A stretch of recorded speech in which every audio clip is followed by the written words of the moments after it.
Hello, कैसे आप सभी लोग। द पॉलिटिकल मास्टर में आप सभी का स्वागत है। आज इस वीडियो में क्लास 11th के हिस्ट्री का मिड टर्म एग्ज़ाम का जो मॉर्निंग शिफ्ट का पेपर उसका कंप्लीट सोल्यूशन इस वीडियो में करने वाले हैं, सो प्लीज़ एंड तक ज़रूर देखिएगा।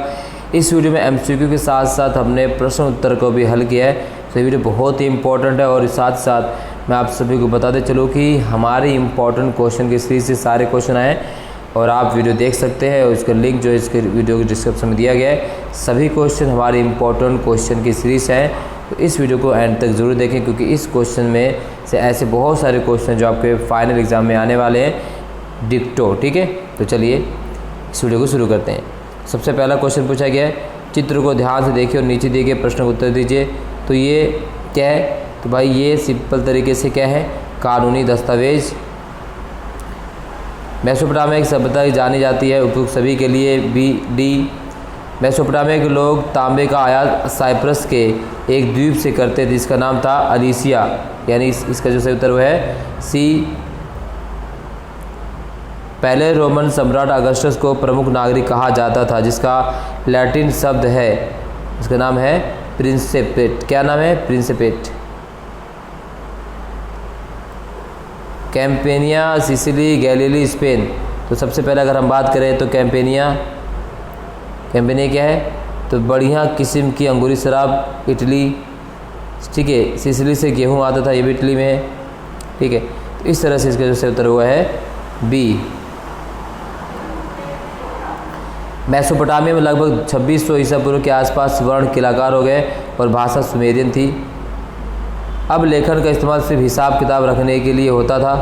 ठीक है, तो लेखन का इस्तेमाल हिसाब किताब रखने के लिए, सिर्फ हिसाब किताब रखने के लिए नहीं होता था। तो इसका जो सही कथन केवल एक सही है, बी गलत है। मंगोल साम्राज्य की संरचना में निम्नलिखित में से किसने अहम भूमिका निभाई? तो है मार्को पोलो, यानी बी इसका सही उत्तर है। बेबीलोन का अंतिम शासक कौन था? तो बेबीलोन का अंतिम शासक था नैबोनिडस, सी इसका सही उत्तर है। रोमन साम्राज्य की डैश प्रणाली सरकार की ओर प्रणाली थी जिसमें वास्तविक शक्ति सेनेट के हाथ में होती थी। ठीक है, निरंकुश। यायावार शब्द का अर्थ है घुमक्कड़, एक स्थान से दूसरे स्थान पर जाने वाले।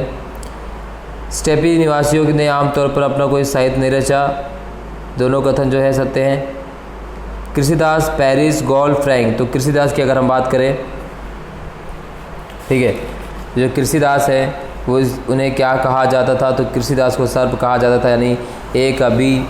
गॉल जर्मनी की एक जनजाति थी जिसके नाम पर फ्रांस का नाम फ्रांस पड़ा। ठीक है, तो इस तरह से इसका सही उत्तर हुआ है आपका डी, ए का बी। ठीक है, और सी का तीसरे का जो है सी।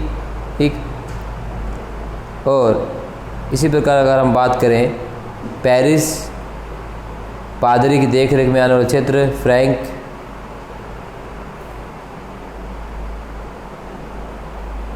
मेसोपोटामिया में लगभग 2600 सही है। तो अच्छा, दोबारा हमने क्लिक करें इसको।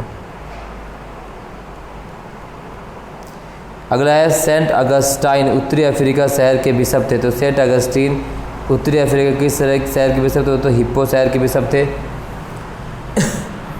निम्नलिखित में से कौन से कथन सत्य हैं? तो नेबोनिडस स्वतंत्र बेबीलोन का प्रथम शासक था, तो गलत, वो अंतिम शासक था। तो केवल 2 और 3 सही है। रोम के इतिहास को जानने के लिए उपलब्ध स्रोत सामग्री क्या है? उपयुक्त सभी। पाठ्य सामग्री, प्रलेख, दस्तावेज, भौतिक अवशेष, सभी।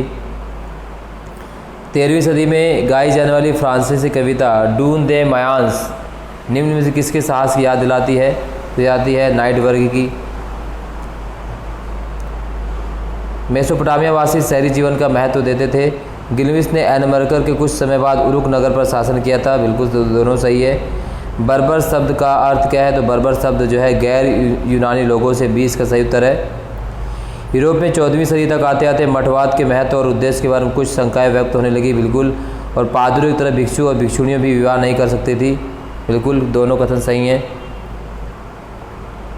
कृषकों के परिवारों को लॉर्ड की जागीरों पर जाकर काम करने के सप्ताह के 3 या उससे अधिक कुछ निश्चित करने पड़ते थे, इसे वैसलेस श्रम अधिशेष कहा जाता था। मंगोल शासन में सुरक्षित यात्रा के लिए यात्रियों को दिया जाने वाले पास को क्या कहते थे? उसे कुबकुर कहते। क्या कहते थे? कुबकुर, यानी 21वें का ये सही है। इसी प्रकार से 22वां क्वेश्चन नंबर 22, क्वेश्चन नंबर 23, 24 सभी का जो है क्वेश्चन उत्तर हमने यहाँ पर दे रखा है, तो सबसे देख सकते हैं सभी का उत्तर यहाँ पर आपको मिल जाएगा 31 तक का। विश्व को मेसोपोटामिया की क्या देन है, 3 नंबर में इसको लिखना था इस तरह से। क्वेश्चन नंबर ठीक है 22, ठीक है, ये भी इसी में आप लिख सकते थे 22 का। अगला है क्वेश्चन नंबर 22 का, अथवा शहरी अर्थव्यवस्था में एक सामाजिक संगठन क्यों जरूरी है। यह देख सकते हैं शहरी अर्थव्यवस्था में एक सामाजिक संगठन क्यों जरूरी है, इसका उत्तर है। इसी प्रकार से क्वेश्चन नंबर 23 की अगर हम बात करें, रोमन साम्राज्य के पतन की प्रक्रिया का संचित विवरण दीजिए, या रोमन साम्राज्य के पतन के प्रमुख कारण क्या है। तो यहाँ दे रोमन साम्राज्य के पतन के 5 कारण यहाँ पर लिखित है। ये सारी चीज़ आपको सिंपल तरीके से लिख देना। अगर 8 नंबर पूछा कि इस तरह लिखना है आपको 3 नंबर में, तो आप ये कोई 3 या 4 आप जो है पॉइंट लिख सकते थे यहाँ से, ठीक है। इसी प्रकार से 24, 25 ये आप देख सकते हैं। 24 का उत्तर यहाँ पर दिया गया है, चंगेज़ खान सेना, ठीक है। 24 यास, ठीक है। इसी प्रकार से नाइट,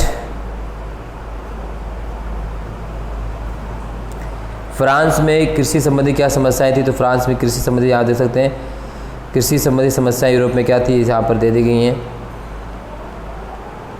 उसके बाद क्या है अगला क्वेश्चन, मेनर क्या था। और नेक्स्ट है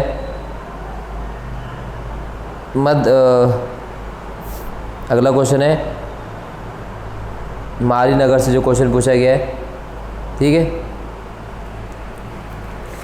कौन सा क्वेश्चन है, जी हाँ,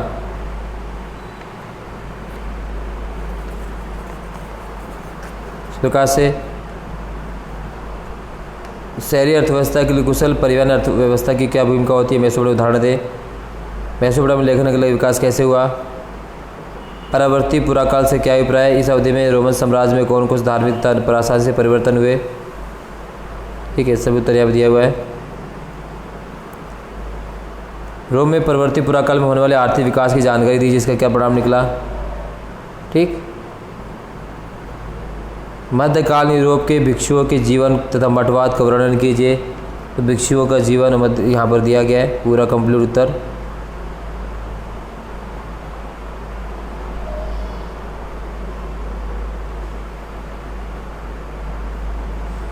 से आपको लिखना था।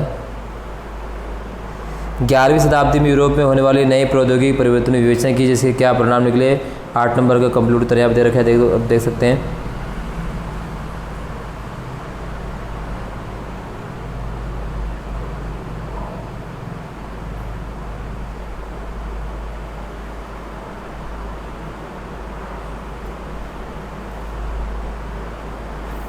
इस तरह से ये मॉर्निंग शिफ्ट का जो है कंप्लीट एमसीक्यू के साथ साथ प्रश्न उत्तर के कंप्लीट जो है मैंने सोल्यूशन कर दिया है।